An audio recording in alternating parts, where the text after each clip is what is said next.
জন্য পথে প্রান্তরে মাঠে ময়দানে লড়াইয়ের সঙ্গে তৃণমূল কংগ্রেস আজ থেকে নেমে পড়ল।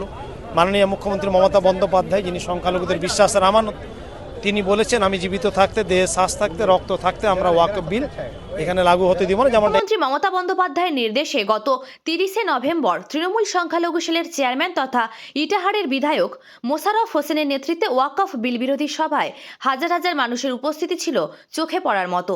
এদিনের ওয়াকফ বিল বিরোধী সভায় উপস্থিত ছিলেন পরিবহন মন্ত্রী স্নেহাশিস চক্রবর্তী, কলকাতা পুরসভার মেয়র এবং মন্ত্রী ফিরহাদ হাকিম, তৃণমূল সাংসদ তথা আইনজীবী কল্যাণ ব্যানার্জি সহ অন্যান্য গণ্যমান্য তৃণমূল নেতৃত্ববৃন্দ। এদিনের সভায় হাজার হাজার মুসলিমের সমর্থনে রীতিমতো উত্তাল হয় কলকাতার রাজপথ। কেন্দ্রের ওয়াকফ সংশোধনী বিলের প্রতিবাদে কলকাতায় সভা করে তৃণমূলের সংখ্যালঘু সেল। বাংলাদেশ নিয়ে বিজেপির প্রতিবাদ প্রদর্শনের পরপরই এ রাজ্যের সংখ্যালঘুদের নিয়ে ওয়াকফ বিলের বিরোধিতায় কার্যত নিজেদের অবস্থান স্পষ্ট করল শাসক দল। জন্য পথে প্রান্তরে মাঠে ময়দানে লড়াইয়ের সঙ্গে তৃণমূল কংগ্রেস আজ থেকে নেমে পড়ল। মাননীয় মুখ্যমন্ত্রী মমতা বন্দ্যোপাধ্যায়, যিনি সংখ্যালঘুদের বিশ্বাসের আমানত, তিনি বলেছেন আমি জীবিত থাকতে, দেহে শ্বাস থাকতে, রক্ত থাকতে আমরা ওয়াকফ বিল এখানে লাগু হতে দিব না। যেমনটা এনআরসি আমরা লাগু হতে দিইনি, সেইরূপ এখানে আবার একটা বড় প্রতিবাদ শুরু হয়েছে। আজকে বৃষ্টির মধ্যে এত লোক আসলো, কি বলবেন এটা নিয়ে? এটা মানুষের ঢল নেমেছে। মুসলিম মানুষ তার নিজস্ব প্রপার্টি সম্পত্তির অধিকার রক্ষার্থে তারা আজকে যে নিজেদের যেটা সম্ভব আছে সবাই নিয়ে এসে আজকে সভা সফল করেছে।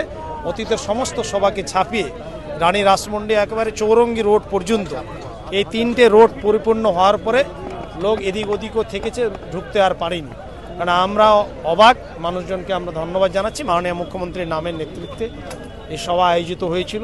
সংখ্যালঘুদের ওয়াকফ প্রপার্টি বা অন্যান্য প্রপার্টি যাতে বিজেপি ষড়যন্ত্র করে দখল না করতে পারে, তার জন্য তারা সবাই এসেছিল। এটা তো প্রতিনিয়ত বিজেপির চলেই, তারা এটা একটা প্রোপাগান্ডা চালায়, বিজেপির মিথ্যাকে আমরা সত্য দিয়ে ঢাকি, তারা মিথ্যাচার করে বেড়ায়, কিন্তু সফল হবে না। তারা অশুভ শক্তি অপশক্তি লাগিয়ে ওয়াকফের সম্পত্তি দখল করতে যে চেষ্টা করছে সেটা তাদের সফল হবে না, বিফল হয়ে যাবে।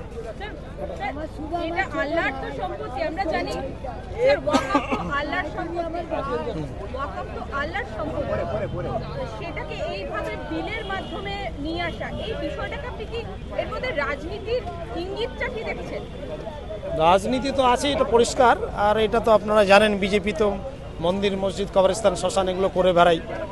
তো যেহেতু মন্দির মসজিদের ইস্যু খতম হয়েছে, নতুন ইস্যু আনতে হবে, এক শ্রেণীর ভোট ব্যাংকে ঐক্যবদ্ধ করতে হবে, কিন্তু সেটা সফল হবে না। কারণ বারে বারে মানুষ তাদের চালাকি চক্রান্ত ধরে ফেলেছে, তাদের জারিজুরি ফাঁস হয়ে গেছে ধর্মান্ধতা করার।